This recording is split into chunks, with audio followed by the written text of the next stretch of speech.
मेरा नाम इबियान वेटरनरी। आज मैं आप लोगों को बताऊंगा पशु में प्लेसेंटा या फिर जेर का न गिराना, जिसे हम लोग अपनी भाषा में आंवर भी कहते हैं। हमारे गांव के भाषा में आंवर भी कहा जाता है, उसे इसको प्लेसेंटा कहते हैं, जिसे हम और ओपी भी कह सकते हैं, मतलब रिटेंशन ऑफ प्लेसेंटा, मतलब कि जेर का न गिरना।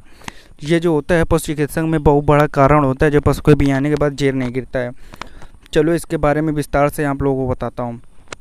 इसमें जो होता है पशु, मतलब कि जो होता है पशु में प्लेसेंटा न गिराना, ये जो होता है पशु चिकित्सक में बहुत ज़्यादा भयानक कारण है, जिसे हम लोग को रिटेंशन ऑफ प्लेसेंटा ROP भी कहा जाता है।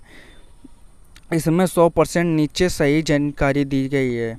समस्या क्या है ये बताएंगे, मतलब इसमें समस्या किस कारण है, जिस कारण ROP की शिकायत होता है।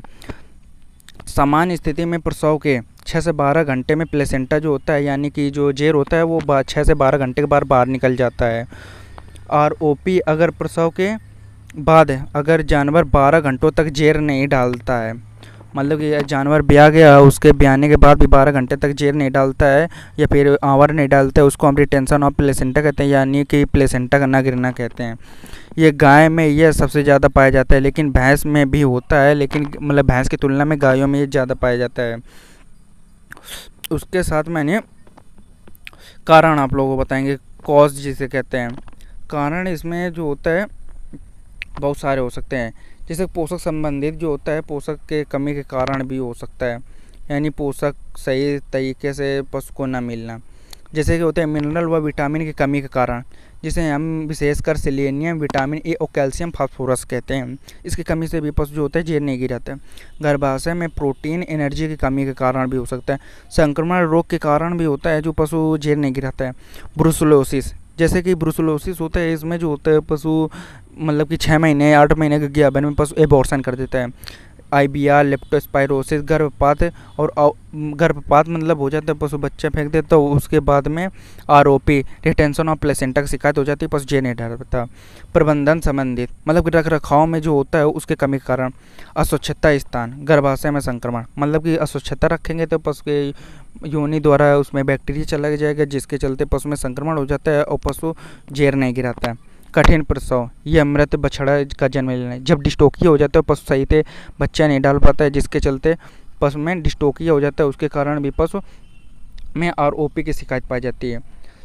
या फिर समय से पहले प्रसव का होना, मतलब कि पशु का ब्याने का समय नहीं है, उसके पहले ही पशु का ब्याह जाना, उसके कारण हो सकता है। जुड़ा हुआ बच्चा का होना, उसके कारण भी हो सकता है। अत्यधिक मोटापा या अत्यधिक दुबलापन, मतलब अधिक आप पशु को बहुत ज़्यादा खिलाए पिलाएंगे या फिर मोटापन हो जाएगा, उसके चलते भी पशु में मतलब कि आप लोगों को ROP का केस देखने को मिलेगा। उसके साथ में हार्मोन की जो होते हैं, हार्मोन की गड़बड़ी के कारण भी हो जाता है, जिसमें से खासकर हम ऑक्सीटोसिन जिसे हम कहते हैं, ऑक्सीटोसिन हम सबसे पहले स्थान देते हैं। उसके साथ में प्रोजेस्टेरॉन हार्मोन जो होता है उसके कमी के उसमें प्रोस्टाग्लैंडिन जो हार्मोन होता है उसके कमी के कारण भी हो जाता है। लक्षण बताएंगे, सिम्टम्स क्या होते हैं। योनि से झिल्ली जो होता है, योनि से झिल्ली बाल लटकना, मतलब कि जेर थोड़ा बहुत बाहर लटकता हुआ दिखाई देगा। दुर्गंध युक्त स्राव निकलता है। पशु का बार बार लेटने या उठना बैठना बेचैनी सीधे लगती है। पशु का दूध उत्पादन में कमी हो जाती है। बुखार बहुत ज़्यादा हो जाता है और इन्फेक्शन जो होता है उसमें फैल जाता है। उसके साथ में इसकी हानियाँ बताएं तो हानियाँ भी बहुत ज़्यादा होती हैं, जैसे कि हानियाँ बताएंगे तो मेट्राइटिस, मतलब गर्भाशय में सूजन। एंडोमेट्राइटिस, गर्भाशय के अंदर मवाद, जैसे गर्भाशय में बीमारियाँ होती हैं। दोबारा गर्भधारण में देरी, अगर आप इनफर्टिलिटी जो होता है, रिपीट ब्रीडिंग, मतलब कि दोबारा जब आप गर्भधारण कराते हैं उसके समय आपके पशु में देरी हो जाना, उसके चलते भी कभी कभी हो जाता है। दुग्ध उत्पादन में भारी कमी हो जाती है। गंभीर मामलों में सेप्टिसीमिया और मृत्यु का खतरा जो होता है दर बहुत ज़्यादा हो जाती है। उपचार इसका बताएं तो नोट, विशेष जानकारी आप लोगों को बताएंगे, जैसे कि नोट में मैंने ये पूरी PDF चार्ट बनाया है। इसमें बताएंगे प्लेसेंटा को ज़बरदस्ती हाथ से खींचना खतरनाक है, इससे गर्भाशय को चोट लग सकती है, रक्तस्राव और आगे चल के पशु बांझ हो सकता है या फिर खींचने से पशु मर भी सकता है। और दवा, इसका जो ट्रीटमेंट बताएंगे दवाइयाँ और इंजेक्शन के द्वारा, इसमें कोई भी घरेलू उपाय ज़्यादा काम नहीं करती है, इसमें हमको ट्रीटमेंट ही करना पड़ेगा जो सबसे बेस्ट होता है।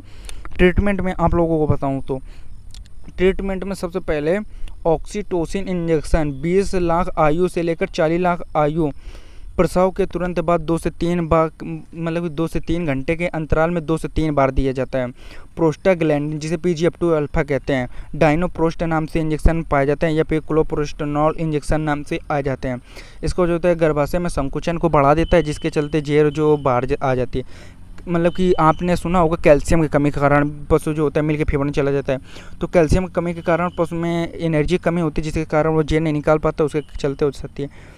या फिर एंटीबायोटिक कोर्स, पेनिसिलिन, स्ट्रेप्टोमाइसिन जो होता है, एंड्रोफ्लोक्सासिन, इन सभी का प्रयोग भी करके अगर बैक्टीरिया संक्रमण है तो उनको मारकर पशु को जेर गिराया जा सकता है। उसके साथ में मेलोक्सिकैम या फिर फ्लूनिक्सिन मैग्लोमिन इंजेक्शन, इसका दर्द सूजन बुखार का इंजेक्शन लगाना है। अगर पशु को शायद दर्द हुआ या सूजन हुआ उसके कारण पशु जेर नहीं डाल रहा, उसके लिए करते हैं। अब इसका जो होता है ट्रीटमेंट और सही क्या हो सकता है, ट्रीटमेंट में और सही बताएं तो गर्भाशय की हम लोग धुलाई करा सकते हैं। जैसे गर्भाशय की धुलाई में बताएं तो हल्के एंटीसेप्टिक लोशन, मतलब 0.1% पोटेशियम परमैंगनेट या फिर 0.5% सेलेनियम, 1% लिगोल्स आयोडीन से धुलाई कर सकते हैं। मतलब उसको हम लोग एक इंजेक्शन में भर के एनिमल के यूट्रस में वो जो सीमन शीत होती है उसके सहायता से धुलाई करते हैं और उस यूट्रस के अंदर डालते हैं, या फिर एनएस से भी धुल सकते हैं। उसके साथ में सप्लीमेंट्स मतलब क्या दें उसको, उसमें जो होता है विटामिन ई प्लस सेलेनियम के इंजेक्शन दें, ओरल सप्लीमेंट दें, मिनरल मिक्सचर का रोजाना 50 से 60 ग्राम तक उपयोग किया जाता है। इसके साथ में आप लोगों को रोकथाम बताऊँ तो रोकथाम भी बहुत ज़्यादा ज़रूरी है, जो बहुत ज़्यादा रोगों का करने का काज होता है। गर्भाशय में असंतुलित आहार, हरी घास, मिनरल मिक्सचर और या फिर विटामिन ए, डी, ई की कमी के कारण भी पशु में ऐसा हो जाता है। उसके साथ में गर्भाशय के अंतिम महीनों में विटामिन ई, सेलेनियम का सप्लीमेंट कम देने के कारण भी हो सकता है। प्रसव के समय स्वच्छता का ध्यान रखना बहुत ज़रूरी है। उसके साथ में कठिन प्रसव के जो होता है तुरंत बाद पशु चिकित्सक के सलाह आते हैं, उसको थोड़ा जांच करा लें। आप लोगों को निष्कर्ष में बताऊं तो इसका पूरा निचोड़ ROP रिटेंशन ऑफ प्लेसेंटा के बारे में विस्तार से जानकारी आपको निष्कर्ष में एक छोटी वीडियो के तौर पे भी बता सकता हूँ। प्लेसेंटा मतलब कि न गिरना सिर्फ एक मैकेनिकल समस्या नहीं है, यह एक हार्मोन, पोषण और संक्रमण से जुड़ी गंभीर स्थितियाँ हैं। अगर जानवर जो होता है 6 से 12 घंटे में प्लेसेंटा को नहीं गिराता है तो उसे ROP या फिर जेर का न गिरना भी कहते हैं, जिसे हम रिटेंशन ऑफ प्लेसेंटा कहते हैं। पशु ऐसे केस में पशु चिकित्सक को तुरंत बुलाएं और सही इंजेक्शन का उपचार करें। अगर आप पशु चिकित्सक को नहीं बुलाएंगे तो पशु में वहाँ पे इन्फेक्शन होगा, पशु सही से दूध में नहीं आएगा और आगे चल के टॉक्सीमिया के चलते पशु में मृत्यु हो सकती है। देरी करने से गर्भाशय में संक्रमण, बांझपन और जान जाने का खतरा बढ़ सकता है, ये भी हमने पहले बता दिया। बस आज के बारे में इतनी जानकारी थी। अगर आपको ये ट्रीटमेंट कराना है तो आप अपने नज़दीकी वेटनेरियन या फिर डॉक्टर से सलाह के द्वारा आप ये ट्रीटमेंट करा सकते हैं।